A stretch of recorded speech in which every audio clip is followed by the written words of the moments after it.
예수, 주 예수 그리스도.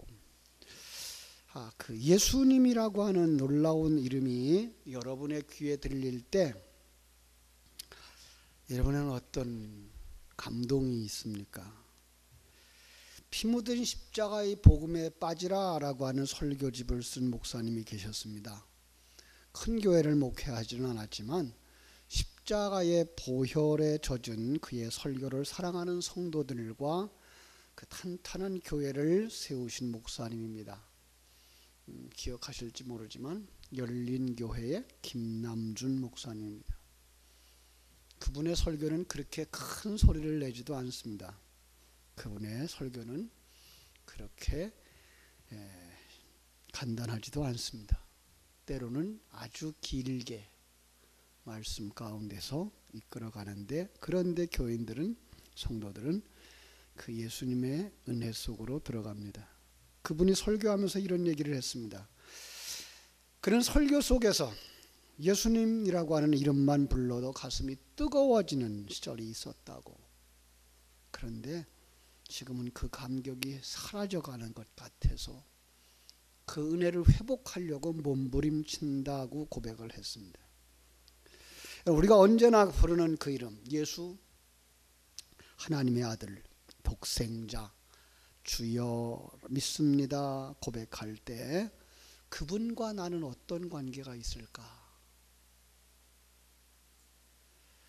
왜 우리는 예수님을 사랑하고, 왜 우리는 예수님에게 감사한다고 말하고 예수님의 일을 노래할까? 예수님이 우리에게 끼쳐주신 은혜가 무엇일까? 그것이 정말 우리를 감동시키는 것일까? 주님께서 우리에게 주신 것이 무엇이죠? 구원입니다. 우리가 아직 연약할 때에, 성경이 말한 그대로 우리가 아직 죄인 되었을 때에, 내가 하나님과 원수된 자리에 있었을 그때에 하나님이 먼저 나를 사랑하여 주셔서 십자가에 달려 보혈을 흘려주셨고 친히 화목제물이 되셔서 하나님과 화목되게 하시고 모든 죄에서 우리를 구원하여 주셨다는 것입니다. 아무 공로 없이 우리는 그의 은혜로 구원을 받았습니다. 우리가 다 그의 공로로 그 은혜를 입어서 하나님의 자녀가 되어지고 그리고 천국길을 향하여서 달려가는 자들이 된 것입니다. 그러면 이렇게 값없이 받은 구원의 은혜를 입은 우리는 어떻게 해야 될까? 그죠? 여러분 생각해 보세요. 여름철 장마 속에서 강물이 불어나고 강가에 있었던 집이 떠내려가요. 그 속에 내가 있었어요. 그리고 그 물 속에서 내가 기진하여 죽게 될 즈음에 누군가가 자기 생명을 아끼지 아니하시고 그 강물에 뛰어들어서 내 어머니를 살려주었고 내 동생을 살려주었고 나를 살려주었어요. 여러분 그렇다면 여러분들은 그분에게 어떻게 생각하면서 살아갈까? 어떤 마음을 가지고 살아갈까? 아니 그분이 우리 때문에 몸이 다치었고 생활할 수 없을 만큼 몸을 망가뜨렸다 그러면 여러분들은 그분을 어떻게 대접해 드릴까? 그죠? 그 은혜를 깨달아 알고 거기에 감격하면서 그 하나님의 뜻을 찾고 그 뜻대로 살고자 하는 사람을 성도라고 말하죠. 그리고 그 은혜의 체험을 그대로 기억해내고 있는 사람을 증인이라고 말하죠. 그런데 나뿐만 아니라 너도 그렇게 은혜를 받은 사람이야 라고 말할 수 있는 사람이 사명자죠. 예. 그런데 우리는 그걸 까맣게 잃어버리고 살아가고 있지는 않나요? 그래서 그분의 이름을 말해도 우리는 감동도 없어 잊어버리고 있는 건 아닐까요?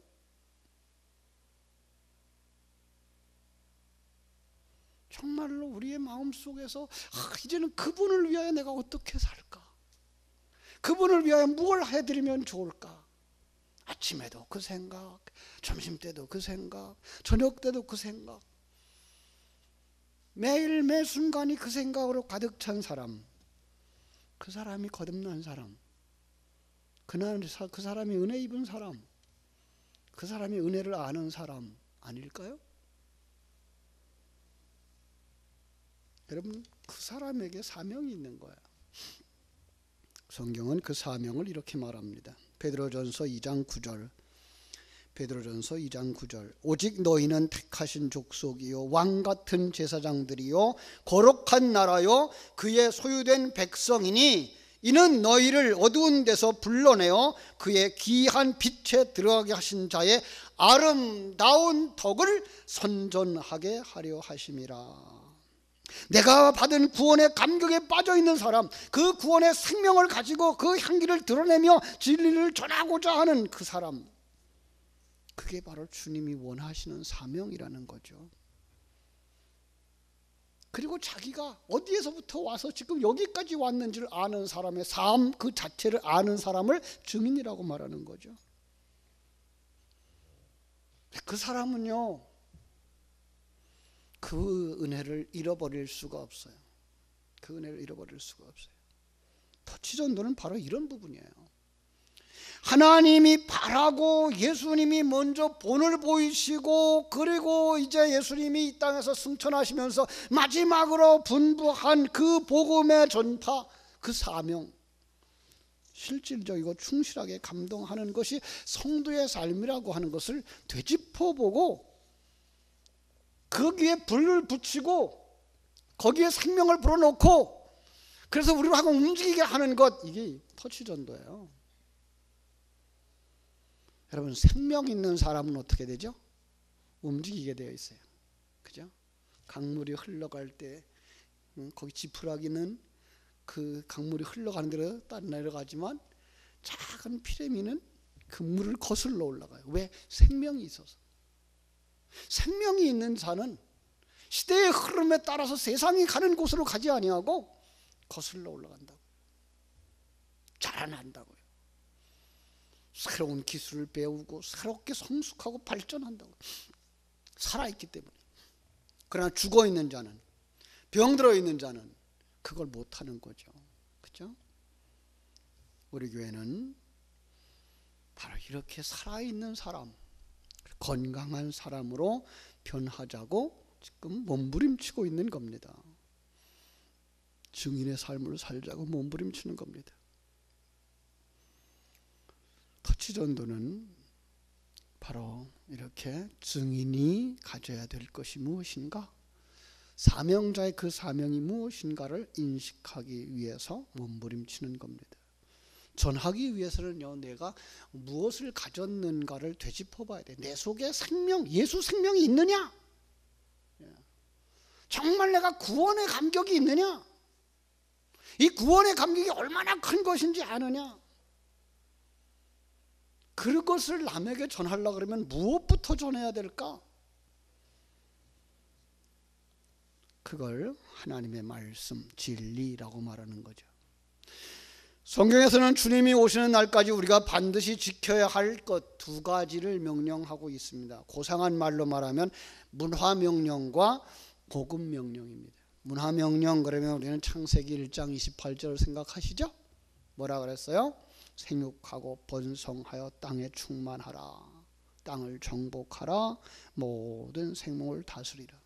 이게 생육하고 번성하고 땅에 충만할 이유가 있어요. 왜? 생명을 가진 자니까. 복음 명령은 마태복음 28장 19절로 20절을 말할 수 있어요. 그러므로 너희는 가서 모든 족속으로 제자를 삼아 아버지와 아들과 성령의 이름으로 세례를 주고 내가 너에게 분부한 모든 것 가르쳐 지키게 하라. 그렇습니다. 우리 복음, 우리 신앙생활은 이 지상명령을 충실하게 감당하는 삶입니다. 그걸 이번에 해보자, 다시 한번 회복해보자, 그렇게 지금 우리가 하고 있는 운동이 터치전도죠. 터치전도. 과거에 우리도 썼어요. 이거 이번에만 있는 건 아니고요. 전에는 태신자 전도 이렇게 말을 했었죠. 그죠? 태신자 전도. 그죠? 작정된 전도 대상자들이라고 우리가 품고, 마치 어머니가 자녀를 임신한 것처럼 그들을 가슴에 품고 때가 될 때까지 기다리고 그들을 위하여서 정성을 들여서 출산하는 것처럼 그들을 주님의 교회로 인도하자라고 하는 것이었어요. 그래서 그 이름을 작정하고, 그죠? 일정한 기간 동안 그 영혼을 위해서 기도하고 만나고 전도하고 그리고 결신을 맺자는 거죠. 그죠? 예, 지금까지 교회마다 전도 안 한 교회가 없죠. 왜 그래요? 교회의 상명이니까, 교회의 사명이니까. 그죠? 전도하지 않는 교회가 있다. 그건 죽은 교회. 그건 정말 교회가 아닐 수도 있어요. 왜냐하면 그 생명은 번성하게 되어 있고요, 번식하게 되어 있고 자라게 되어 있거든요. 지금까지 여러분들은 어떤 전도 훈련들을 받았는지 잘 모르겠어요. 한동안 여러 가지 했었죠. 조금 이렇게 지식 있는 사람들은 뭐 사형리 그 CCC에서 대학생 선교회에서 가르쳤던 사형리를 접했을 거고요. 그런가 하면은 뭐 전도 폭발이라든지 이런 것들을 훈련을 했을 거고요. 그런가 하면 그게가 힘드니까 우리 그냥 데려오자 그래서 총동원 전도. 그래서 그냥 그 날짜에 사람들 데려오기 위해서 수십 명씩 수백 명씩 초청했던 사람들. 한때 인천에 있었던 주한장로교회의 그 권사님 한 분은 1년 동안 900명, 1000명씩을 데려왔다 그러죠. 물론 그 중에서는 상당수가 예수님을 믿었고요. 그런데 이 사형리라고 하는 것 내용이 참 복잡해요. 사실 기억하기가 쉽지 않아요. 그죠? 이것은 아주 그 지적인 이해가 없으면 잘 할 수가 없어요. 그리고 대화법을 가지고서는 이 서구적인 환경 속에서 만들어진 전도법이에요.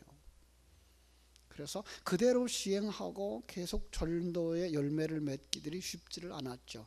무슨 대학생 사회에 지식적인 지식 사회에서는 쉬웠지만은 전도 폭발 마찬가지예요. 이건 더 어려워요. 계속 훈련을 하는데 그 외울 것이 상당히 많았죠. 모두 다 중요해요. 그러나 중요한 건 뭐예요? 내 속에, 그 훈련을 받는 과정 속에 내 속에 예수 생명이 살아나지 않으면 전도는 안 되더라는 거예요. 근데 내 속에 예수 생명이 있으면 그런 훈련이 안 했는데도 불구하고 이웃을 데려와요. 친구를 데려와요.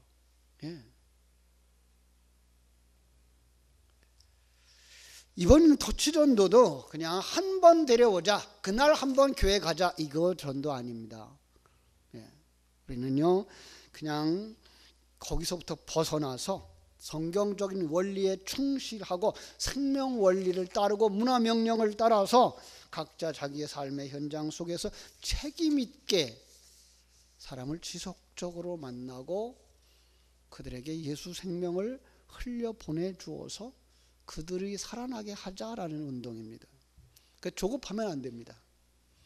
터치전도는 뭐라 그래요? 풋사과 따오지 말라 그러죠. 그죠? 익을 때까지 기다려라. 익을 때까지. 아주 쉬운 얘기로 5살, 6살 먹은 애기 보고 애기 낳아라 그럴 수 없잖아요. 그죠? 애기를 낳을 만큼 성숙한 사람이 애기를 낳을 수 있고요. 또 10달 차서 애기를 낳아야지 5달 만에 나오면 어디 가야 돼요? 인큐베이터에 들어가야 되잖아요. 그래서 익을 때까지 기다리는 거예요. 그거를. 그죠? 임산부가 때를 기다리는 것처럼 태신자를 품고 시작하죠. 그리고 임신의 기간 동안 접촉을 하면서 태교를 하는 거예요. 물론 출산의 날이 있어요. 초청하고 예수를 영접하게 하고 신앙생활 새 출발하게 촉구하는 날이죠. 그래서 그걸로 말미암아서 불신자가 세례교인이 되고 아무것도 모르던 신앙생활을 한 걸음 한 걸음 할 수 있도록 도와주는 이 자연적인 생명의 법칙을 따르자는 거예요. 그렇습니다. 창세기 1장 28절에서 말씀한 것처럼 생육하고 번성하라라고 하는 것이 그대로 이루어지기를 원하는 거예요. 여러분들이 아주 쉬운 얘기로 예수님과 결혼했으면 뭐 해야 돼요? 자녀를 낳아야 되는 거잖아요. 그죠? 우리는 영적인 아이들을 낳을 수가 있어야 되는 거예요. 그런데요, 영적인 아이를 낳으려면 어떻게 돼요? 산모가 먼저 건강해야 되죠. 그죠? 자, 요즘 들어서 결혼이 늦어져요. 그래서 늦어지다 보니까 늦게 결혼한 사람들의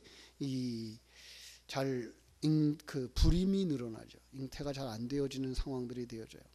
그러면은 남자가 문제가 있든지 여자가 문제가 있든지 찾아내고 여러 가지 이제 시술들을 하고 그러는데, 우리한테는요, 여러분이 신부고 예수님이 신랑이면 예수님은 절대로 이상이 있는 분이 아니잖아요. 문제가 있다면 뭐예요? 우리가 문제가 있는 거죠. 그죠? 우리가 자녀를 못 낳고 있다면, 영적인 생명을 못 낳고 있다면, 그죠? 아주 쉬운 얘기로요, 우리 주일학교 선생님들에게 학생을 3-4사람 맡겨줬어요. 그리고 시간이 지나고 지났는데도 그 애들이 숫자가 늘어나질 않아요. 그러면 복음에 문제가 있는 건 아니죠. 선생님에게 문제가 있는 거죠. 그죠?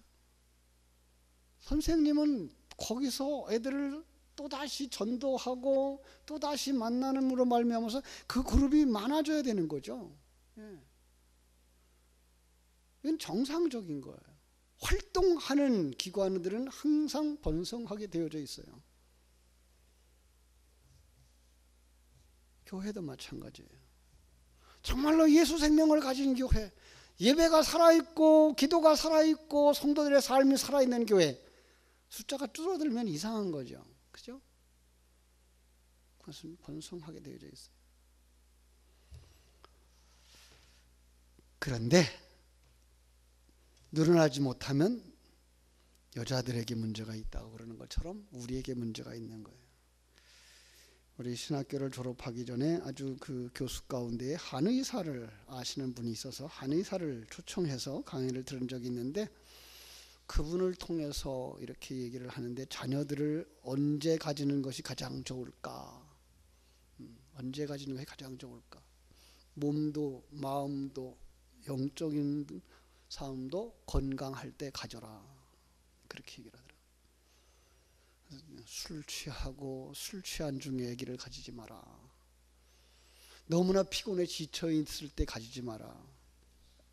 그래서 그분의 요구는 늘 새벽을 깨워서 기도하고 예배하고 새벽에 가져라, 그런 얘기까지 하더라고요.